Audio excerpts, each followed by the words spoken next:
3. Assalamualaikum warahmatullahi wabarakatuh. Terima kasih. Waalaikumsalam warahmatullahi wabarakatuh. Terima kasih atas kesempatannya. Kami dari kelompok 1 akan menjelaskan implementasi pembelajaran dalam UBD. Dengan anggota kelompok pertama, Kak Taufik, kedua, Siti Aisyah, ketiga, Sianisa Leonso, keempat, Tiffany T. Luhukai, kelima, Winarti Muhyiddin, dan keenam, Yelvi Minawati. Implementasi dalam Understanding by Design. Implementasi dalam Understanding by Design atau UBD ialah implementasi UBD dalam pembelajaran, di mana rancangan pembelajaran lebih berfokus kepada pemahaman peserta didik dalam mencapai tujuan pembelajaran, yang mana langkah-langkah menyusun pembelajaran dimulai dengan mengidentifikasi tujuan pembelajaran, merancang asesmen untuk mengukur ketercapaian tujuan pembelajaran, dan merancang pembelajaran. Implementasi dalam UBD dapat terlihat pada pembelajaran menggunakan buku teks, tindakan-tindakan guru kegiatan peserta didik, dan pembelajaran langsung dan pembelajaran terbimbing. Pada kali ini kami akan membahas kasus-kasus dari pembelajaran menggunakan buku teks. Yang pertama, kasus 1 yang akan dibahas oleh Aisyah.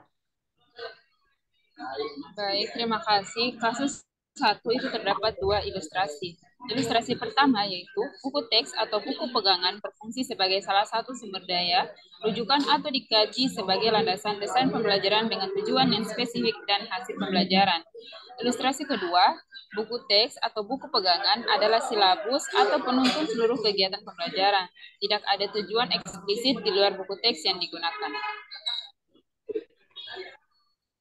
Nah, dari ilustrasi tersebut, ilustrasi yang kami pilih atau yang sering kami lakukan yaitu terdapat pada ilustrasi pertama, di mana dalam implementasi pembelajaran, buku teks digunakan sebagai sumber informasi yang penting untuk mengembangkan tujuan pembelajaran yang spesifik dan hasil yang diharapkan.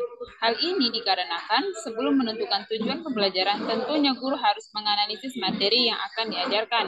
Guru menggunakan buku teks sebagai landasan desain pembelajaran, memilih isi yang relevan dan sesuai dengan kebutuhan peserta didik sebagai pengetahuan awal. Dengan demikian, buku teks menjadi acuan yang spesifik untuk mengarahkan kegiatan pembelajaran dan menentukan tujuan yang spesifik hasil yang diharapkan. Namun tentunya, seorang guru bukan hanya bertumbuh pada buku teks saja. Guru bisa menggunakan sumber belajar yang berbasis teknologi seperti e-book, artikel, ataupun video pembelajaran. Kemudian untuk yang kedua, ilustrasi mana yang menurut Anda cocok dan sesuai untuk peserta didik kekinian? Menurut kelompok kami, yang cocok untuk peserta didik yang kekinian yaitu terdapat pada ilustrasi nomor 1, di mana peserta didik yang kekinian hal ini karena peserta didik saat ini semuanya sudah sangat terbiasa menggunakan teknologi sehingga lebih memudahkan mereka untuk membaca e-book, artikel, video, dan media lain di internet yang memungkinkan mereka lebih mengeksplor materi yang diajari sesuai dengan gaya belajar mereka. Oke, baik. Terima kasih Aisyah. Selanjutnya untuk kasus 2 akan dijelaskan oleh Tiffany. Nah, pada kasus 2 ini juga terdapat 2 ilustrasi. Untuk ilustrasi yang pertama, hasil belajar yang diinginkan membutuhkan penilaian unjuk kerja yang bersumber dari keilmuan sebagai konten buku teks. Sedangkan yang kedua, penilaian terdiri dari tes pengetahuan, sikap, dan keterampilan yang ada pada buku pegangan dan mungkin terpisah atau dalam kurung lembar kerja peserta didik, namun masih terkait erat konten buku teks.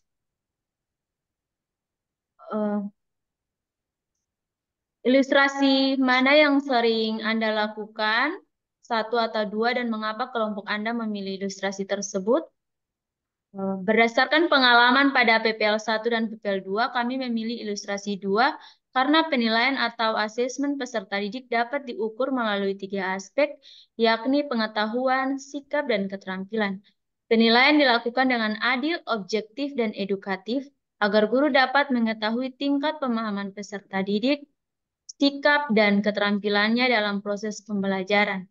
Hal ini tertuang dalam Permen Dikbud nomor 21 tahun 2022 tentang penilaian standar penilaian pendidikan pada pendidikan anak usia dini, jenjang pendidikan dasar, dan jenjang pendidikan menengah.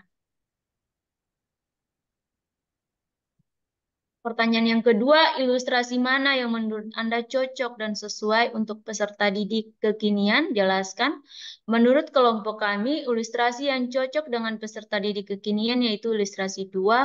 Hal ini relevan dengan kurikulum Merdeka pada kegiatan profil pelajar Pancasila, di mana peserta didik bukan hanya dilihat dari pengetahuan dan keterampilan saja, tetapi juga dari sikap atau karakter.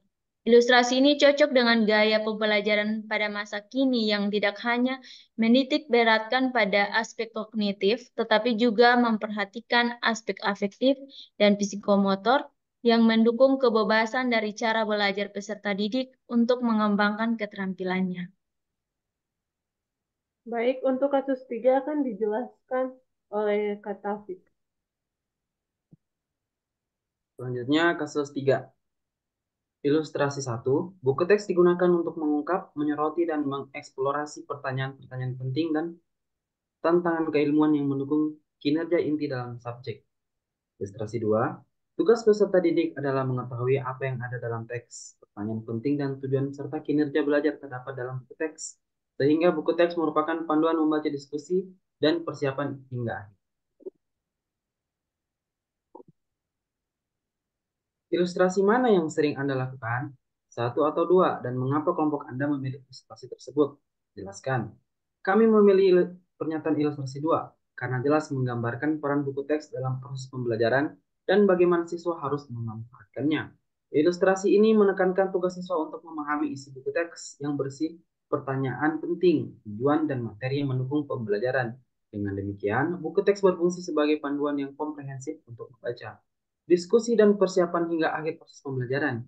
Ini memberikan kerangka kerja yang terstruktur bagi siswa sehingga mereka dapat fokus pada langkah-langkah spesifik dalam belajar dan memahami materi.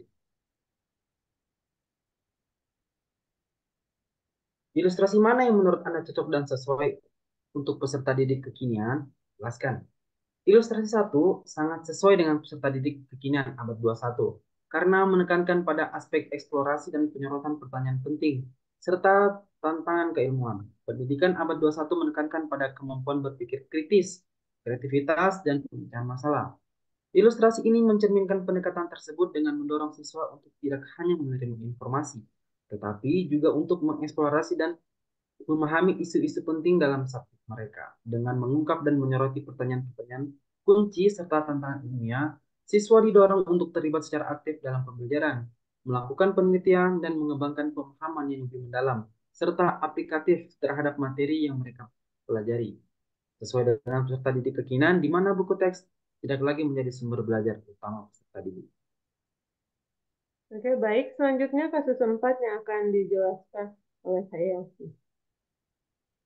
Selanjutnya kasus 4, ilustrasi pertama, buku teks tidak digunakan berdasarkan urutan penomoran, karena urutan membaca buku teks berdasarkan urutan tujuan pembelajaran yang diinginkan.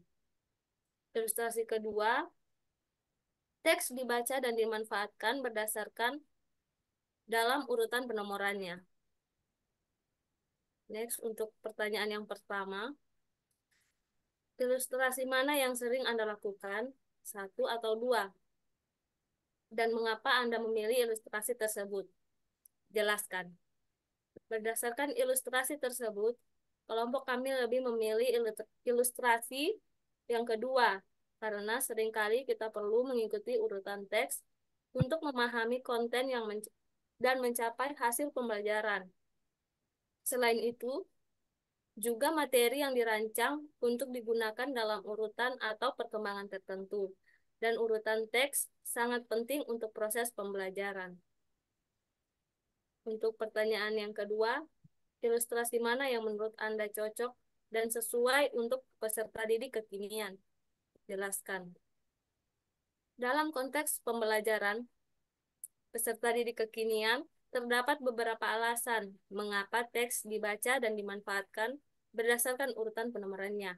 Salah satunya adalah karena buku teks kurikulum Merdeka yang mempunyai banyak muatan dan masing-masing muatan memiliki indikator tersendiri. Oleh karena itu, ketika membaca buku teks disesuaikan dengan urutan tujuan pembelajaran yang diinginkan. Hal ini memberikan kebebasan kepada peserta didik untuk mengeksplorasikan konsep yang dipelajari. Baik, untuk kasus 5 akan dijelaskan oleh Kak Winarsi. Terima kasih atas kesempatan yang diberikan. Di sini saya akan membahas tentang kasus 5. Untuk ilustrasi pertama, buku teks ini adalah salah satu sumber daya dan rujukan di antara banyaknya sumber belajar. Buku pegangan termasuk sebagian materi dan umumnya hanya digunakan untuk merangkum ide-ide penting dan sebagai landasan memecahkan masalah dan dukungan argumen penting.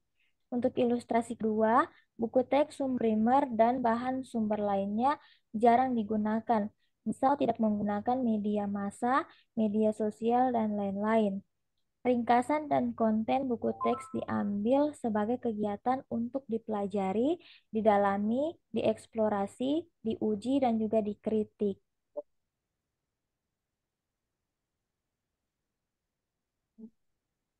Untuk pertanyaan pertama, iterasi mana yang sering Anda lakukan? Satu atau dua, dan mengapa kelompok Anda memilih ilustrasi tersebut? Jelaskan. Nah, berdasarkan hasil diskusi kelompok, ilustrasi yang sering digunakan adalah ilustrasi satu. Selain buku teks, masih banyak sumber belajar lain yang dapat digunakan untuk merangkum ide-ide penting sebagai landasan memecahkan masalah dan dukungan argumen penting, misalnya bersumber dari jurnal hasil penelitian, artikel ilmiah, e-book, maupun sumber dari internet juga jauh lebih murah daripada harus membeli buku teks dari penerbit.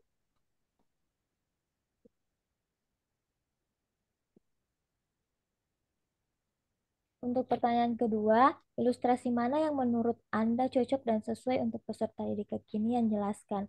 Dalam konteks pembelajaran peserta didik kekinian, ilustrasi yang cocok dan sesuai adalah ilustrasi satu.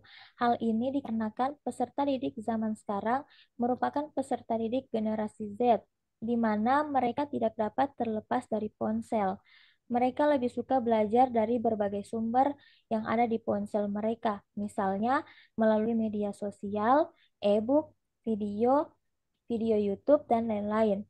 Dengan banyaknya sumber belajar lain selain buku teks, mereka dapat lebih leluasa mengeksplor pengetahuan dan keterampilan mereka. Hal ini diharapkan dapat meningkatkan kreativitas dan kemampuan berpikir kritis peserta didik. Oke, baik. Sekian dari hasil presentasi kami. Kurang dan lebihnya mohon dimaafkan. Jika ada pertanyaan, kritik atau saran, silakan bertanya pada kolom komentar. Terima kasih.